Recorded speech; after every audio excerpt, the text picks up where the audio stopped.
উপজা দিনত কাব্যৰসী নীলমণি ফুকনদেৱলৈ প্ৰণাম জনাই তেখেতৰ এটি কবিতা পাঠ কৰিবলৈ আগবাঢ়িছোঁ। কবিতাটিৰ শিৰোনাম এখনি মুখ। ক'ৰবাত দেখিছিলোঁ এইখনি মুখ, যেন দুপৰৰ দীপৰ বিলৰ পানীপিয়া চৰাইৰ মাত, নিৰ্মেঘ আকাশ, বাটৰ মূৰত থমকি ৰোৱা শাৰী শাৰী চেগুন গছ, যেন জাৰৰ জোনাকত তিৰবিৰাই উঠা খাজুৰ পাতৰ নিয়ৰ।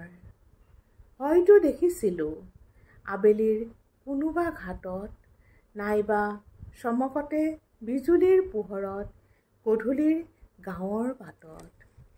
অজানিতে অকণমানিৰ ডিঙিৰ পৰা ক'ৰবাত সৰি পৰা এটি যেন মণি, যেন ৰাতিৰ এটা হ্ৰদ, পানীত যাৰ ফুলৰ পাহিৰ কঁপনি।